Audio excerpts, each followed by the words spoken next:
Hello friends, welcome to our channel. আমাদের channel কিন্তু তোমাদের সবাইকে স্বাগত। তোমাদের জন্য কিন্তু খুব গুরুত্বপূর্ণ একটি লোকসভার কি হতে পারে সেটি কিন্তু নিয়ে এসেছি। তো আজকে যে লোকসভাটা নিয়ে আলোচনা করব, এর আগে কিন্তু অনেক লোকসভা নিয়ে আলোচনা করেছি। আজকে কিন্তু মথুরাপুরে কে এগিয়ে থাকবে এবং কার পাল্লা ভারী থাকবে সেটা নিয়ে কিন্তু আলোচনা করব। দেখুন, এখানে কিন্তু তিনজন খুব গুরুত্বপূর্ণ প্রার্থী। একজন কিন্তু টিএমসি থেকে, একজন বিজেপি থেকে, একজন কিন্তু সিপিআইএম থেকে কিন্তু দাঁড়িয়েছে। এবার আমরা এখানে কম্পেয়ার করে দেখব মোটামুটি 2014-এর ফলাফল, 2019 সালের ফলাফল, এখানে কে কে এগিয়ে থাকতে পারে এবং এই বছর কিন্তু কে এগিয়ে থাকতে পারে সেটাই কিন্তু আমরা দেখব।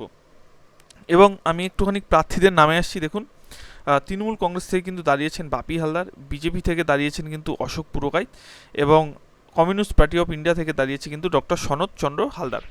এই তিনজনের মধ্যে কে মোটামুটি এগিয়ে থাকতে পারে এই বছর সেটাই কিন্তু আমরা দেখে নেব। কিন্তু তার আগে কিন্তু আমরা 2014-এর একটু ফলাফলটা দেখে নেব।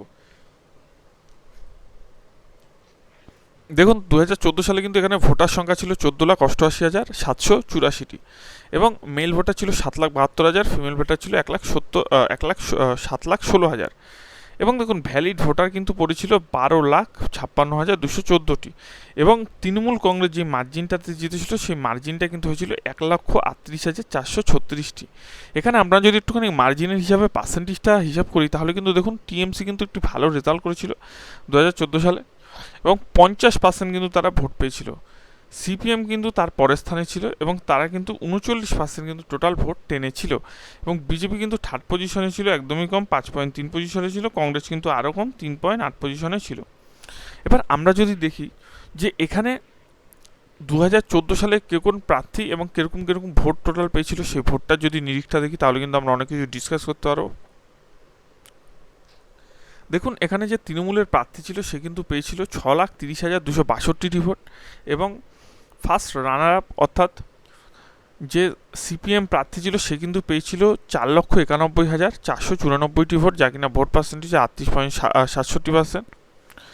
তপন নস্কর কিন্তু পেয়েছিল 66,538টি ভোট এবং কংগ্রেস কিন্তু পেয়েছিল 47,376টি ভোট কিন্তু টোটাল পেয়েছিল।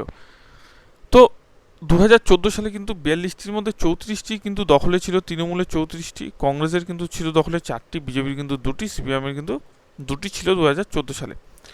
কিন্তু এখন সাল বদলেছে, বদল হচ্ছে চারিদিকে এবং এই বদলের ফলে টোটালটা কি হচ্ছে সেটা কিন্তু আমরা দেখে নেব। 2019 সালে কী হচ্ছিল। দেখুন, 2019 সালে আমরা যদি এখানে একটুখানি ভোটের নিরিখটা দেখি তাহলে দেখবেন এই সিপিএমের ভোট একদমই পুরো কমে গেছে এবং বেড়ে গেছে বিজেপির ভোট, অর্থাৎ বিজেপি ছিল 66,000, যা কিনা 5.24%-এর মতো কিন্তু ছিল। হ্যাঁ, 5.24%-এর মতো ছিল, তা কিন্তু বেড়ে গেছে। তো 2019 সালে কি হয়েছিল সেটাও কিন্তু আমরা দেখে নেবো। এটা কিন্তু 2014 সালের যেহেতু ফলাফল। দেখুন, 2014 সালে বিজেপি ছিল কিন্তু 5.24% কিন্তু ছিল, 5.24% কিন্তু তার ভোট পার্সেন্টেজ ছিল। কিন্তু 2019 সালে কিন্তু সেই 5.5% থেকে কিন্তু চলে গেছে বিজেপি 37%, সিপিএম চলে গেছে কিন্তু 6.6%, অর্থাৎ বিজেপির থেকেও কিন্তু সিপিএম কমে গেছে। দেখুন, সিপিএম কিন্তু ছিল কিন্তু 38.67%, সেই সিপিএম কিন্তু তলানিতে গিয়ে ঠেকেছে 2019 সালে, সেই সিপিএমের অবস্থা কিন্তু 6.6%। তাহলে কিন্তু আমরা 2019-এর যে রেজাল্ট, দেখুন 19-এর রেজাল্টের ফলে কিন্তু একটা জিনিস আমরা পরিষ্কার, এখানে কিন্তু ভোটার সংখ্যা বেড়েছে 18,10,000 হয়েছে। এখানে কিন্তু মেল ভোটারের সংখ্যা বেড়েছে 9,18,000 এবং ফিমেল ভোটারের সংখ্যা কিন্তু বেড়েছে 8,91,000। কিন্তু এখানে দেখুন ভ্যালিড ভোটার ছিল কিন্তু 14,01,953 এবং মার্জিন, যেই মার্জিনে তৃণমূল কংগ্রেস ছিল আগের বারের থেকেও কিন্তু এখানে মার্জিন বাড়িয়েছিল 2,03,974টি। এখানে একটি উল্লেখযোগ্য বিষয় দেখুন, 2019 সালে কিন্তু বিজেপি চেয়েছিল একটি পরিবর্তনের জন্য, ঠিক আছে, এবং 18টি কিন্তু পেয়েছিল 2019 সালে টোটাল বিজেপি, যে কিনা 2014 সালে 2টি পেয়েছিল। আমরা যদি দেখি সিপিএমের পুরোপুরি ভোট কিন্তু বিজেপির দিকে গেছে। এখান থেকে কিন্তু স্পষ্টত একদম বোঝা যাচ্ছে যে সিপিএম কিন্তু সিপিএমের ক্যান্ডিডেটকে ভোট না দিয়ে বিজেপির ক্যান্ডিডেটকে বোঝাচ্ছে।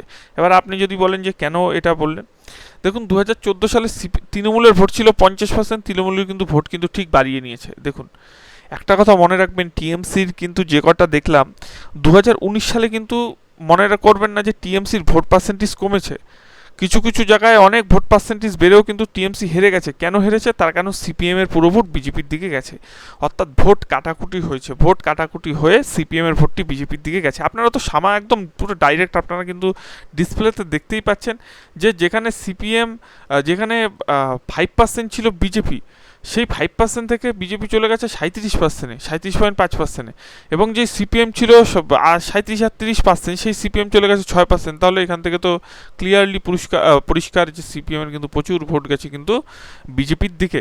কিন্তু মনে রাখবেন টিএমসি কিন্তু নিজেদের ভোট মথুরাপুরে বাড়িয়েছে। 2019 সালে টিএমসি ভোট বাড়িয়েছে, প্লাস মার্জিন কিন্তু এখান থেকে 2019 সালে কিন্তু বাড়িয়েছে। তো এখানে এই বছর কি হতে পারে, এই বছর কি হতে পারে সেটা দেখো বড় কথা। আগের বছর কিরকম রেজাল্টই হয়েছিল দেখুন, টিএমসির ক্যান্ডিডেট পেয়েছিল 7,26,000, প্রচুর ভোট পেয়েছিল। বিজেপির প্রার্থী কিন্তু সেকেন্ড পজিশনে ছিল, যে বিজেপি কিন্তু 66,000 পেয়েছিল, 66,000 পেয়েছিল কিন্তু 2014 সালে। সেই 66,000 থেকে চলে এসছে কত, 5,22,000 কিন্তু বিজেপির ভোট চলে আসছে। যেই সিপিএম পেয়েছিল 4 লক্ষ সামথিং ভোট, মানে 4,91,000 মতো ভোট, সেই সিপিএমের ভোট কিন্তু চলে এসছে 92,000। তার মানে বুঝতে পারছেন এখানে সিপিএমের ভোট কিন্তু কমে বিজেপিতে সব ভোট বেশিরভাগ গেছে, এবং কংগ্রেসেরও ভোট কিন্তু কমেছে, 32,000 কিন্তু ভোট হয়েছে টোটাল। দেখুন আমরা কিন্তু আরেকবার দেখে নেবো যে 2019 সালে টোটাল কে জিতেছিল 42টির মধ্যে, 22টি পেয়েছিল তৃণমূল কংগ্রেস, 18টি পেয়েছিল বিজেপি, 2টি পেয়েছিল কিন্তু কংগ্রেস। তো দেখুন এই বছর কি টোটাল হতে পারে, ঠিক আছে, এই বছর কে টোটাল হতে পারে সেটাই কিন্তু আমরা দেখবো যে কে কিন্তু এগিয়ে থাকতে পারে। দেখুন এগিয়ে থাকতে পারে কিন্তু অনেক দিক থেকে কিন্তু এগিয়ে থাকে একটা প্রার্থী। এখানে যেইভাবে আমরা দেখলাম 2014-এর পর 2019 সালে কিন্তু অনেক ভোট কাটাকাটি হয়েছে, মানে অর্থাৎ সিপিএমের ভোট কিন্তু একদম কমে গিয়েছে, বিজেপির ভোট কিন্তু বেড়ে গিয়েছে। অর্থাৎ এখান থেকে কিন্তু প্রচুর পরিমাণে পরিষ্কার যে সিপিএমের কিন্তু বহু ভোট কিন্তু বিজেপির দিকে গেছে, বহু ভোট কিন্তু বিজেপির দিকে গেছে। কিন্তু আরেক দিক দিয়ে যদি আমরা দেখতে চাই তাহলে কিন্তু তৃণমূলের ভোট কিন্তু তৃণমূল ধরে রেখেছে, শুধু ধরেই রাখেনি, তৃণমূল কিন্তু মথুরাপুরে নিজেদের ভোট বাড়িয়েছে। অর্থাৎ 2019 সালে যেরকম ভোট ছিল, 2014 সালে যেরকম ভোট ছিল টিএমসির, তার থেকে কিন্তু 2019 সালে কিন্তু ভোট কিন্তু আরও বাড়িয়েছে। এবার দেখা যাক যে এখানে কিন্তু কে এই বছর জয়লাভ করতে পারে বা কে এই বছর এগিয়ে থাকতে পারে। প্রথমত আমরা বলি এই সমীক্ষাটি শুধুমাত্র যে একদম সত্যি মিলে যাবে এমন কোনো ব্যাপার নেই, ঠিক আছে, এটা কিন্তু মিলতেও পারে আবার নাও মিলতে পারে। আমরা জাস্ট এটুকুই সমীক্ষা করি যে মোটামুটি কে এগিয়ে থাকতে পারে, ঠিক আছে। তো আমরা কিন্তু সেটাই জানবো যে কে এগিয়ে থাকতে পারে। তাও একবার বললাম যে এটি সত্যিও হতে পারে, মানে ঠিকও হতে পারে, আবার ভুলও হতে পারে, এরকম কোনো ব্যাপার নেই যে এটা পুরোপুরি ঠিক হবে, আবার এটার এরকমও নেই যে পুরোপুরি ভুল হবে। তবুও আমরা কোনো একটা প্রার্থীকে এগিয়ে রাখবো। তো আমরা কিন্তু এই লোকসভা কেন্দ্র থেকে, অর্থাৎ মথুরাপুর লোকসভা কেন্দ্র থেকে আমরা কিন্তু টিএমসিকে এই বছরের জন্য এগিয়ে রাখলাম, ঠিক আছে। এই বছরের জন্য এই কেন্দ্র থেকে কিন্তু টিএমসিকে আমরা এগিয়ে রাখলাম। এখানে কিন্তু টিএমসি কিন্তু এগিয়ে থাকতে পারে, কারণ আমি কিন্তু আপনাদের কেন এগিয়ে থাকতে পারে সেটাও কিন্তু আপনাদের কারণ দিয়ে আমি বুঝিয়ে দিলাম, এবং আপনারাই কিন্তু বলবেন যে ভিডিওটি আপনাদের কেমন লেগেছে। ভালো লাগলে কিন্তু অবশ্যই চ্যানেলটি সাবস্ক্রাইব করে পাশে থাকা বেল আইকনটি ক্লিক করে নেবেন। সম্পূর্ণ ভিডিও দেখার জন্য অসংখ্য ধন্যবাদ।